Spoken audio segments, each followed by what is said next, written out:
she is the master at helping us design our gardens and design our programs. And she's going to tell you all about some other things, great things that we're doing. How's everybody doing? Great. Again, Jennifer Loyd, Sustainable Synergy and Seed to Source. Sustainable Synergy is our ag consulting part of our business. Seed to Source is the physical installs of gardens, education programs, and products. I've been in sustainable ag since 2000, and guess what got me in there? Who's been to the land here? Who was inspired? That would be me. So I started out with the #1 manufacturer of low volume irrigation. It's all the parts and pieces that you saw in all the systems in the land. They're actually an Australian company, but their headquarters are out of Longwood. And I started my career there as a global marketing manager.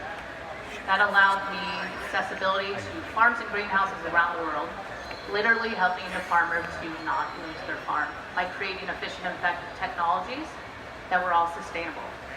Water reduction or conservation, energy reduction, being able to really utilize organic fertilizers and other amendments, which are quite costly when you're doing it the right way with organics. So that was where my career started. The beauty of that career allowed me access to working with farmers that were growing superfoods, what we call them today, and also nutraceutical raw ingredients. So my passion came from first the product side and then led me into the wellness full circle side.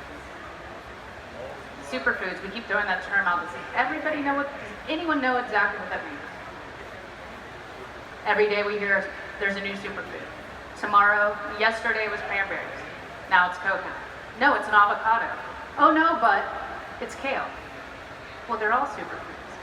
So what a superfood really means is high antioxidants, minerals, nutrients, and polyphenols. Polyphenols being one of the #1 cancer-fighting properties, physical properties of the plant.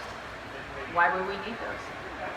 As Gary mentioned earlier, food inside medicine. We literally can help treat, and I can't say the big C word, cure, but chronic conditions through our lifestyle and diet management. Does that mean we have to go on a crazy diet? No, it means the 80-20 rule is something we should all strive for. 80% superfoods, 20% whatever else you feel is your protein source. How many people, now that I told you what a superfood is, are eating superfoods every day? And you didn't know it. How many are doing the 80%? Good for you. How many are going to think about that now in their daily life? Wonderful. What really makes something a superfood even more super is when we get them hyper-local. What does hyper-local mean to you?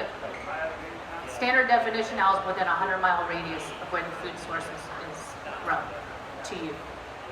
We focus on superfoods grown within a 100-mile radius here in Central Florida. This becomes a great program for what we're doing with the YMCA. As Gary mentioned, we have the superfood boxes. We strive to get that superfood content to you within 24 hours of being picked. Why does that matter? More vitamins, it's more bioavailable. What is rotting and when its value of the product is going down in transit. In transit, it's also heating up, which is also destroying the nutrient benefits of that superfood. So the quicker we get it to you within that 24-hour period, and hyper-local, it not only tastes phenomenal, but you're literally eating your medicine. Why is it important to support those within a 100-mile radius anyway? Forget superfoods. Why are we supporting farmers within a 100-mile radius? They're your neighbors. They're in your local economy. Your taxes are paid for these services that usually are being exported outside of your local economy. Does that sound fair? Does that sound right? We have to eat. It's not going away, and our population is doubling, quadrupling, right? So people forget the farmer. We don't exist without the farmer, right? We need to give them a little bit more love, right? So believe it or not, everyone says, well, Central Florida is a food desert. No, it isn't. I can tell you about 30 farmers right now that are in this district. And a great resource is Edible Orlando and localharvest.org, two great sources to remember. Go online, you put in your zip code, they'll tell you where the farmer is, if they allow you to walk in, if not, where to pick up their wares. what they're growing, when they're growing, if they're seasonal, if they're controlled ag, if they're organic field grown. So what's the difference between hydroponic and aeroponic, which is a controlled environment? Does anybody know?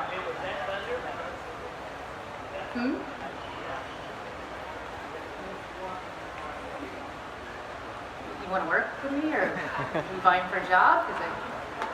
Did you got one? Hydroponics. Roots are suspended in water 24/7 or aqueous fertilizer solution. So 24/7, it doesn't have to fight to find its nutrients, it's right there. Aeroponics, a little different. Suspended in air, misted or sprayed, depending on the plant type, with a fertilizer solution of water when the intervals of which that plant needs it, which all plants are different, they're not all created equal. So when a plant gets exactly what it needs, what does it do? When we get exactly what we need, what do? Thrive. We grow faster, we grow more nutrient dense, we go stronger. We can quadruple, if not 10 times, produce food with higher nutrients than even field grown when we're giving the plant everything it needs. Now, yes, it sucks. Everyone wants organic field grown, but guess what? Our soils aren't what they used to be. They're not. We have tainted soil, unfortunately. Water sources going to that soil that are tainted. Runoff, chemicals. You can have, I tell you that you can have an organic farm next to a non-organic farm. Do you think there's no cross-pollination there? When you have an organic farm next to a busy road, do you think there's this invisible barrier? No. So is organic growing what it used to be? Are people trying to preserve that? Absolutely, and they're doing the right thing, but unfortunately it is not our only source anymore. We cannot sustain ourselves with nutrients and with food production with traditional methods anymore. So we have to go to that. In fact, NASA has forgone even hydroponics now, they're 100% aeroponics. That's a big deal, but NASA doesn't. So, yes, so the land all comes back. Kind of seeing the future here at EPCOT. I mean, isn't that what it, oh yeah, that was the concept around it. So, yeah, makes sense. So superfoods, everyone asks me, what are your top superfoods? Can anyone name a superfood now that we know? Blueberries. Kale. Collard greens. Hey, guess what? Everything's a superfood if it's grown the right way. Everything is here for a reason, for nutrients for our body if it's grown the right way. Unfortunately, it's not, then it doesn't become superfood. This is why every day you're bombarded by people renaming a new superfood. Oh, cranberries are great to eat. Oh, now it's pineapple. Oh, now they all are superfoods if grown right. Unfortunately, they just haven't been. Again, 80%, 80-20. Just eat the best nutrient-dense local foods. Rule of thumb, the more vibrant the color, the more of a superfood it is. And we've got some examples up here. I'd like to say that I brought these, but I didn't. They just happen to be my backdrop, which is awesome. We've got a rainbow chard. As you see the leaves, maybe you can't see this. Red stems variegated into the leaves. Beets. Another thing about superfoods is what we have naturopathic background as part of our consulting. Naturopathic for medicinal foods. So basically, to us, every part of the plant has a different therapeutic benefit.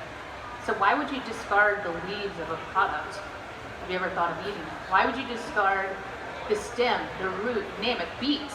Everyone thinks, what do you think is the most nutritious part of a beet? The greens. Sends all the energy and the nutrients to the leaves. The bulb's still good for you. I mean, don't get rid of those. They're delicious and they're great for you, but the entire plant is a superfood.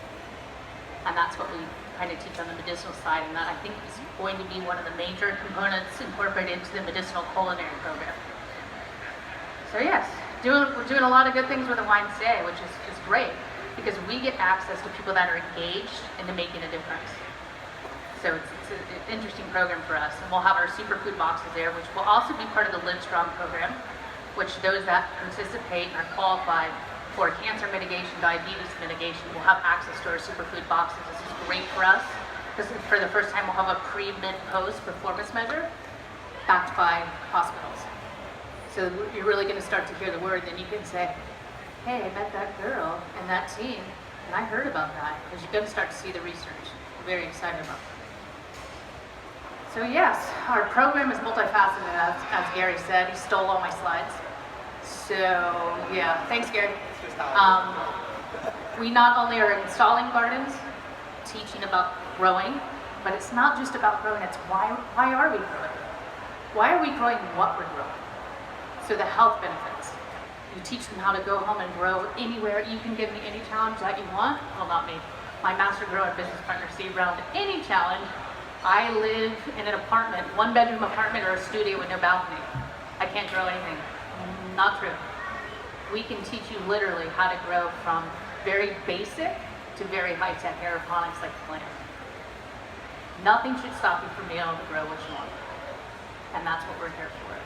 So we teach that component, then we teach those to go home, grow at home, and then to barter among the community. Why is that important to barter in the community?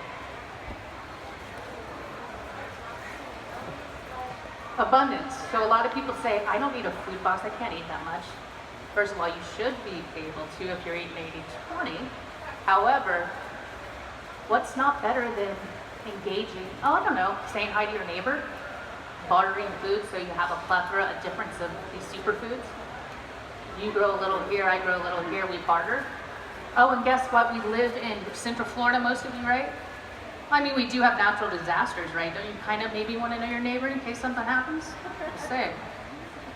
So we teach them that barter effect. And then they come back and we teach them how to monetize that. So now they're in farm stands and they're making money, plus they're feeding their family, plus they're engaging with their community. What's the next step after that? We integrate that farm stand, once successful, into a farmer's market. Now they're getting exposure. Now they're working with other foodpreneurs.